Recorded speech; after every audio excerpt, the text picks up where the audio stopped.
Tonight on Greater Boston, Massachusetts appears headed for wall-to-wall Democratic control of state government. What does this mean for the future of the state GOP? Is there a future for the state GOP? Does it even matter? Republican State Senator Bruce Tarr and Lasell political science professor Paul DeBole join me. Then, brisket shawarma, harissa barbecue duck skewers, venison wrapped dates. Are you smiling yet? It's all from the legendary Sarma in Somerville. Its owner, Cassie Piuma, joins me on the latest honor for her creative fusion dishes. And luckily for me, she's brought plenty of samples. On the national level, congressional Democrats may be falling behind their Republican counterparts in the polls, but it's a very different story here in Massachusetts, where all recent surveys have us poised for single-party rule, including a new Mass Inc. poll that shows Maura Healey up by a whopping 30 points on her Republican challenger for governor, Jeff Deal, Donald Trump's supporter, who at one point could be termed an election denier. Both are, of course, vying to replace Governor Charlie Baker, who it seems may have more in common with his likely Democratic successor than the head of his own party, which has shifted far to the right in the past several years under Mass GOP Chair Jim Lyons. The internal divisions have prompted the state's Republican committee to ask the federal Republican Party for help, writing to Republican National Committee Chairwoman Ronna McDaniel late last month, asking her to use her office to intervene with Lyons and end his efforts to defeat our leading Republican candidate for statewide office. That candidate? Anthony Amore. He's the moderate Republican who, at 15 points behind his Democratic opponent for state auditor, Diana DiZoglio, is still the closest of any other Republican running for statewide office, and who the party seems hell-bent on undermining. Mind you, this is all happening to the party of the most popular governor in America, Republican Charlie Baker. Here to discuss what's going on and what it could mean for the people of Massachusetts are Republican State Senator Bruce Tarr, who served in the Massachusetts legislature for 31 years and has been serving as the Senate Minority Leader for the past decade, and Paul DeBole is a political science professor at Lasell University, former campaign aide to Republicans Lamar Alexander and John McCain. Paul and Senator, good to have you here. Thanks for joining me. Thanks, Jim. Great to be with both of you. Paul, let me start with you. If the polls are right, it appears to me we're 19 days away for a total Republican blowout here in Massachusetts. Is that a fair assessment? Yeah, I think that's pretty accurate. Well, that was to the point. Senator, you're one of the, I believe it is 3 Republican senators, 28 Republicans in the House, which is still total, maybe 15% of the total legislature. The polls suggest that not one constitutional officer will end up being a Republican when we go to bed on November 8th. Is that the way you see it so far? Well, what I think, Jim, is the only polls that count are the ones that are taken on Election Day. I've heard that before, by the way. I don't know if you know that, but go ahead. I wouldn't be surprised, Jim, but certainly the numbers don't look good right now for Republican candidates, but that is something, again, that can change, and that's why the election runs all the way to November 8th and doesn't get executed in one day today. Well, we all appear that that's the way things are trending. So staying with you, Senator, why is this happening? I think people viewing know what they're used to in the state for 24 of the last 32 years is a pretty strong Democratic legislature with a Republican governor sort of as a check. Why are we facing what we appear to be facing in 19 days? Well, I don't know that I have a good answer for that, Jim, except to say that it is unfortunate that we do have some divisions. And it seems to me that if there was more unity among the candidates and among the party, then we could have been mounting stronger efforts. But that being said, I think there's still a good message being put forward by a number of Republican candidates, and I remain hopeful that it won't be as dismal as what we've been talking about. What's that message that you find to be appealing to the average voter? Well, you know, I think it's the message that you recited about the most popular governor in the United States of America, who came to the Beacon Hill to manage state government and not to engage in overly partisan, divisive rhetoric, but to talk about how we achieve solutions to the problems that people care about. And we've seen that play out, throughout his tenure. And I think there are certainly other Republicans who bring that to the table, who say every day what we need is common sense. We need to have fiscal discipline. I think that's a message that resonates with folks, particularly right now, when we see the impacts of inflation and rising energy costs. I think that's a message that is welcomed by a lot of the electorate. Well, yeah, having said that, it bears noting that the only Republican candidate I'm aware that governor you're mentioning is endorsing out of all the Republicans is Anthony Amore for state auditor. Paul, why do you think the House is burning down on the Republican side? What happened here? Well, we have a long history of divides within the Republican Party in Massachusetts. I know Bruce is may not remember this, but back in 1990, Stephen Pierce was the Republican nominee for governor and not Bill Weld. At the convention, you mean, out of the convention? Yeah, out of the convention. So there's always been some, stronger conservative leanings by some portions of the party. But Republicans in Massachusetts, especially the successful ones, tend to be rather centrist in approach. Yeah. And I think we're living in a political climate right now that's dominated by extremes from both sides. Well, it's interesting. You're both leaving out the one word that I think is the answer to my question, Paul, which is, well, two words: Donald Trump. I mean, the party itself is the Donald Trump party in a state that is not terribly fond of Donald Trump. Isn't that at the core of the problem here? I think that's a major portion of the problem. But if you wanted to paint it with a broader brush, yeah, it's extremists on both sides of the political equation, whether it's extremely to the right or extremely to the left. And I think we have to get to a point where we can put those partisan divides aside. Well, when you say, but Paul, if I may, you say extremists on both sides. The woman who, if the polls are right, is likely to be the next governor, has essentially run as Charlie Baker. With a couple of exceptions, she has not missed an opportunity to praise the performance of the outgoing governor. Am I not right?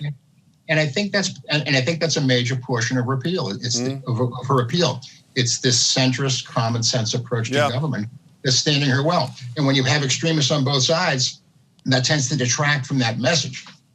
Yeah, I woke up, I don't know if it was yesterday or today, Senator Tarr. I have problems with days. But I've known Jeff Deal for a long time, when he was a state rep ages ago. And I wake up either yesterday or today and I read a story where his latest social media ad talks about how we have to return Christian fundamental values to our schools. And I say to myself, it is not only fine, but for a lot of people appropriate to say things like, Glenn Youngkin, the governor of Virginia, said about more parental power in schools and that kind of thing.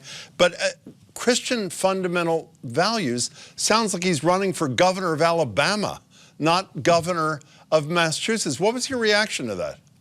Well, I actually didn't see it, Jim, but I would suggest again that what we need to be talking about to be successful in Massachusetts is a centrist approach that you've already described, that's been embraced by the front runner in the gubernatorial race now, which Paul has described, about trying to solve the problems that people are facing in their daily lives and not getting into philosophical debates that don't necessarily advance the discussion that folks need to advance in order to be successful for public office. Which of the two candidates, Senator Tarr, are you voting for, the Democrat or the Republican? I'm serious, by the way. No, I don't mean that as a joke. Who are you voting for?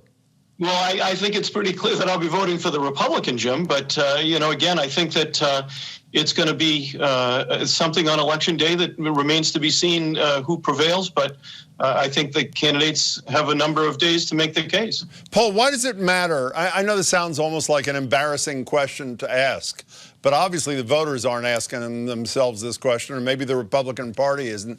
Why does it matter that you have a two-party state? I assume people would say we had a Democratic governor for 8 years who was not exactly a radical, Deval Patrick, got along pretty well, or didn't do, I don't think, radical things. You've both described the Democratic nominee this round as centrist leading. So why does it matter that there are two vibrant parties in any state like Massachusetts? I think this might be more of a question of point of view than party affiliation. And I think to some extent those labels might be falling by the wayside as we move forward. There are people that are wedded to a different to one political ideology that tends to be centrist. And again, I think the extreme people on both sides of the aisle, the extremists, take away from that centrist approach. But in Massachusetts, the one thing that absent the current structure of the Massachusetts Party, is that a Massachusetts Republican is very, very different than a Republican in any other part of the country. And I would hazard to say that if you compared the stances on a number of issues between a Massachusetts Republican and a Southern Democrat, for example, the Southern Democrats would come a tad to the right of the Massachusetts Republicans. So I think the party, this party fixation that we have, we might see the beginnings of that cracking and falling down the wayside, where people are more wedded to a political approach rather than a party affiliation. You know what? In general, I mean, if you're talking about a Charlie Baker, Massachusetts Republican, I agree with you. But there are people like the woman who's running for Secretary of State here, who's talking about 4- and 5-year-olds having oral sex in school at the Republican convention. I mean, it's staggering. I'm sorry. Go ahead. I think parties and voters need to do a better job. Yeah, I do too. Of vetting their candidates. So does it matter? I mean, does it matter, Senator Tarr, as a Republican who's been a stalwart on Beacon Hill for a long time, if the Republican Party just comes apart at the seams after November 8th? And if it does matter, what's the path back to credibility? So it does matter, Jim, and it matters a lot to have another voice in state government, and a voice that brings a different perspective and perhaps a different approach. And that our government depends on having different perspectives woven into the legislative and the governing processes. And so the path back is one where I think we have to evaluate the message and to make sure we have a message that resonates with the voters of the Commonwealth of Massachusetts. And again, after Election Day, there'll be a lot to think about. Yeah, a lot of people I've spoken to in the last 24 hours about this say maybe one of the best things that could happen to the Republican Party is a total blowout, so they realize they got to rebuild the House. Paul, we only have about 30 seconds. You've worked for some people who understand the concept you're talking about, most notably John McCain. What would your advice be to Republicans who want to rebuild the party in Massachusetts? Take a step back, focus on what we have in common, and weed out the extremes on both sides.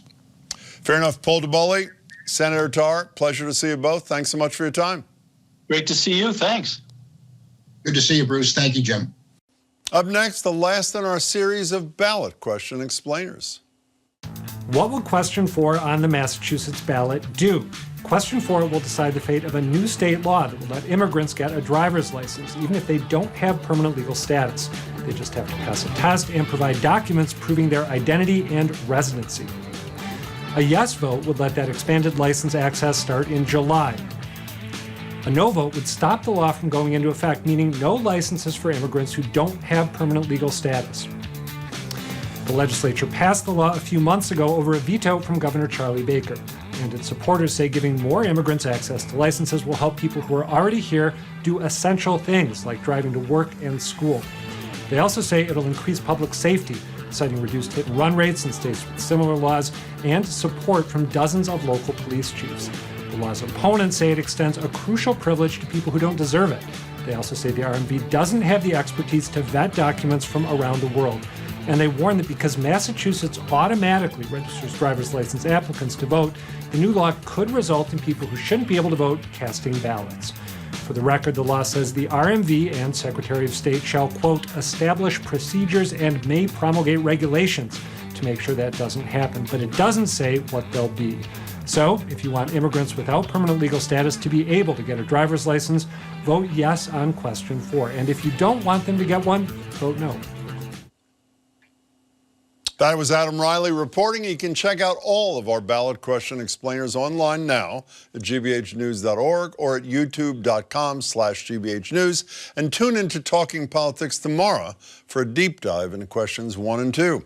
Evan Horowitz of Tufts Nonpartisan Center for State Policy will join Adam with a fact-based look at what the yes and no sides are saying about each question. Again, that's tomorrow at 7. And again, early voting kicks off on Saturday. If you plan on voting by mail, don't forget to request your ballot. Your application must be in your local election office by 5 p.m. on November 1st, and your filled-out ballot must be returned to that office or to a ballot drop box or postmarked by the time polls close on Election Day. But of course, the earlier, the better. And if you're voting the traditional way, polls will open from 7 a.m. to 8 p.m. on November 8th. For more info, head to sec.state.gov. ma.us. Next up, restaurant reviews are back at the Boston Globe after a pandemic pause and with a whole new 5-star rating system. And one of my favorite local restaurants, and everybody else's too, has the honor of being the first to get a 5 out of 5. That would be Sarma, the universal favorite, as the Globe called it, a small plates restaurant based in out-of-this-world Mediterranean flavors. I'm joined now by the 7-time James Beard-nominated chef and co-owner Cassie Piuma. Cassie, it's great to see you. Great to see you, Jim. Thanks for having me. So we're going to eat soon, but I'm going to pretend like I can actually have a conversation while the food's in front of me. Sure. So 9 years ago, you were at Oleana. You decided to do this thing. Yeah. What was your hope or expectation about what this would be? I think we were just hoping that people would show up, you know, that they would dig it.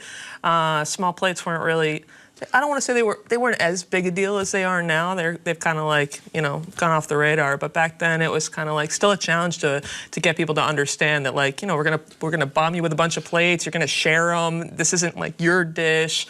You're expected to move around and try a lot of flavors. And we were hoping that people would get that. You know, I never thought until this second, I'm embarrassed.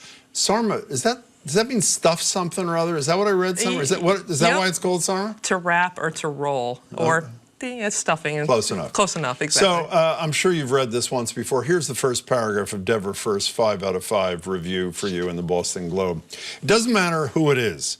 A friend of a friend asking for a restaurant recommendation, someone's grandfather, someone's niece, an omnivore, a vegan with food allergies, a credentialed foodie who's eaten everywhere. You know what restaurant I really love, they say?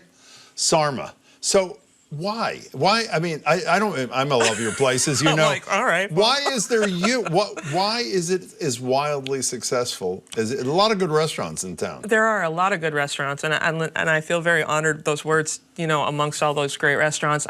I want to say, I'm not sure, but I think that it appeals to people on different levels. For some people, it's, you know, kind of an after work thing. For some people, it's a celebration.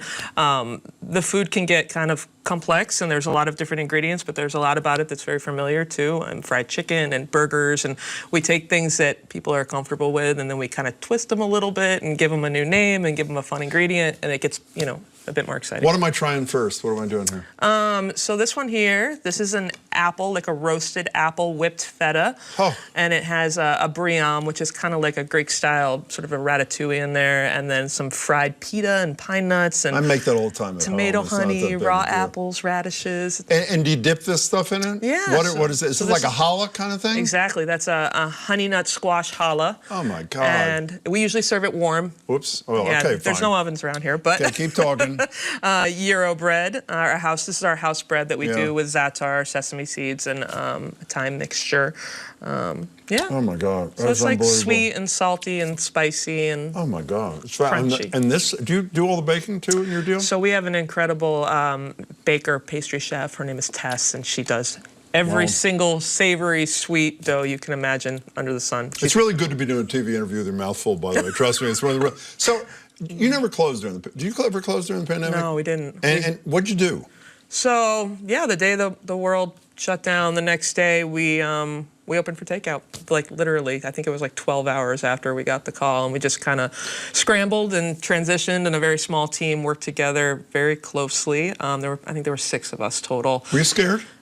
I was, yeah. I mean, I would get home after work and like rip my clothes off at the front door and get naked before I would like come back into the house and give my neighbors a show. So yes, I was very nervous. I was You're nervous. serious, bud, because you have kids. I'm and not you wanted kidding. To make No, sure, I was dead serious. I was very nervous about the safety of, you know, my family, but also the people that I work with, and then all the questions: Are we doing the right thing? Is this what we should be doing? You know, are we serving our community properly? But as it turned out, there was a real need, and it did work out. My recollection was, correct me if I'm wrong, I hope I'm not wrong about this, didn't you add some kind of fee in the early takeout days in an attempt to help people? Yes. Who were going to have, your staff was going to have a tough time getting through, Yep, right? we sure did. We added a percentage. We call it like a staff appreciation Right. or fee. You know, a lot of people are doing it these days, but it was a pretty high percentage during the pandemic. Did you learn anything that is useful to you in what we hope is a post-pandemic restaurant world?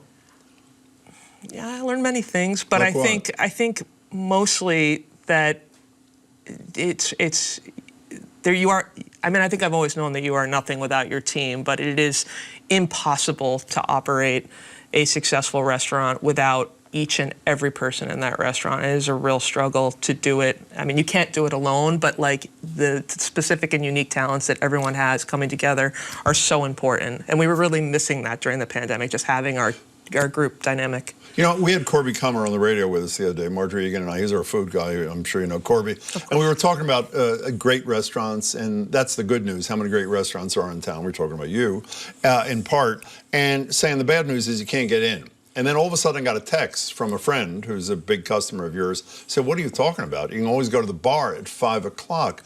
Is it as hard to get a restaurant, a reservation, as I think it is, or is it not? I think the challenge is probably trying to get there at 7 o'clock on a Friday or a Saturday. If you're willing to try any other day that is not Friday or Saturday, you sure can. Yep. Okay, what's this thing? So this is our sesame fried chicken. It comes with a tahini remoulade, which has lots of herbs and pickles, and then it's same deal here.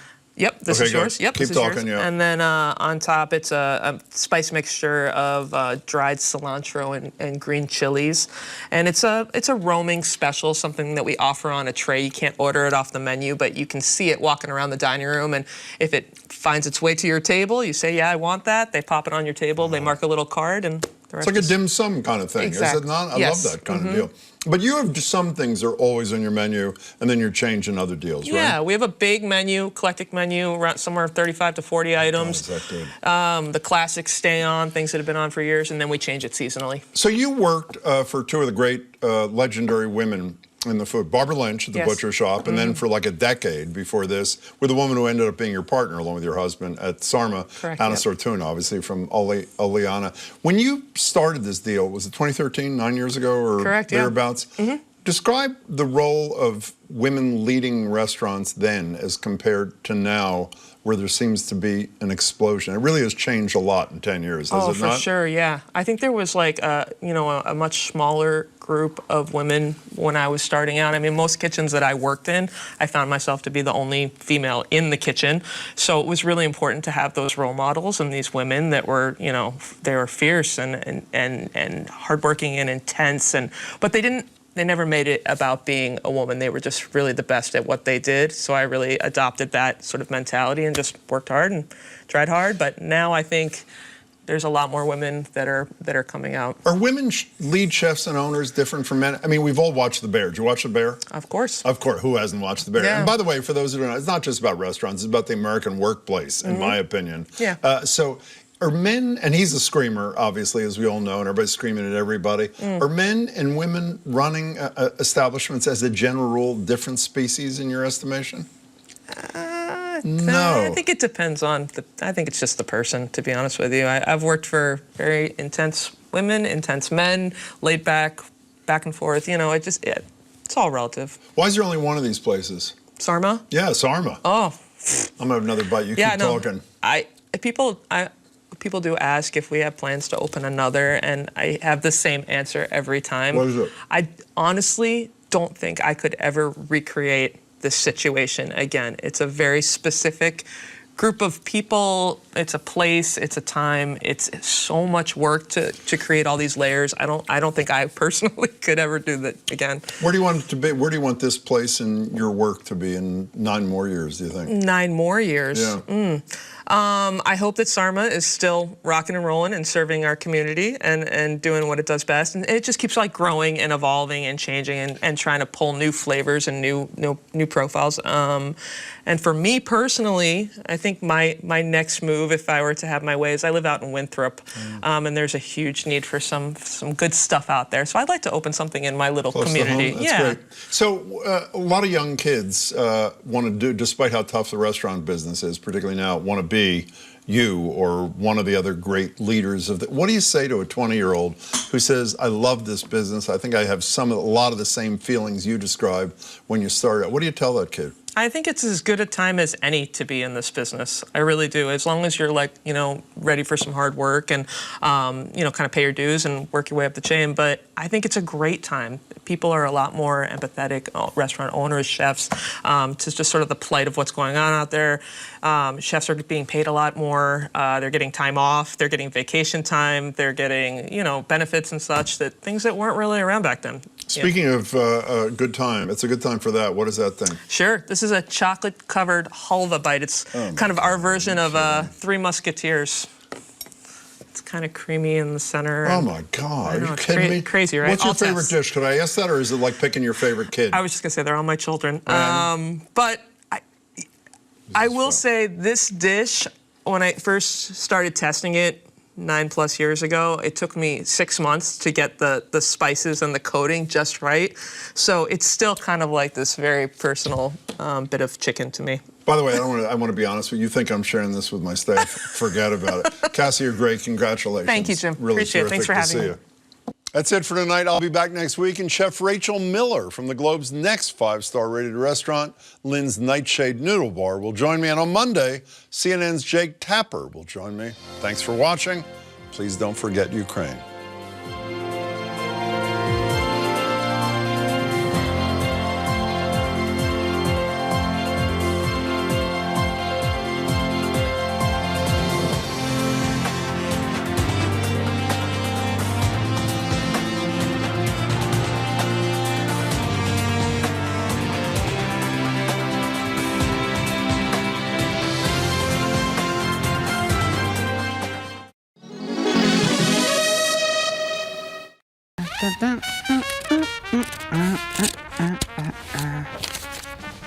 Wait, did I just commit a crime? Hey folks, I'm Edgar B. Harwick III from GBH's Curiosity Desk, where you ask questions and I find answers. Today's question comes courtesy of Betty Davis from Gloucester, Massachusetts, who wants to know, is it in fact a crime to remove these labels? Now you find these guys on pillows, mattresses, even a lot of winter coats, and the reason why is because you cannot see what is inside of those items. Now today, pillows, for example, are usually stuffed with feathers or cotton or some kind of synthetic material. But according to Maggie Terry, back in the day, they put some pretty gnarly stuff in the stuffing.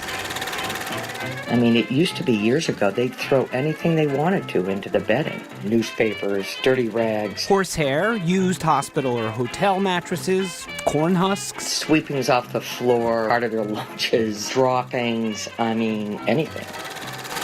For starters, that's disgusting, and furthermore, it's dangerous and unhealthy. So today, a lot of states require these labels that tell you what is inside of the item. And it is against the law to remove them. Sort of. Retailers and manufacturers can be fined if they remove the labels, but once you buy it or I buy it, if you read closely, most of these end with the line, except by the consumer.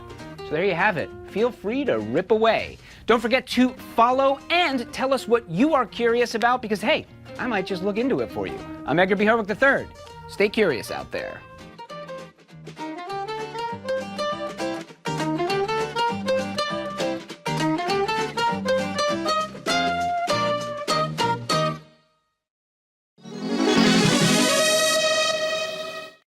Monday in Greater Boston, CNN's Jake Tapper joins me in the case of a Philly man he's been championing, sentenced to 30 to 60 years for a shooting he's always maintained he did not commit. That's Monday at 7 on Greater Boston.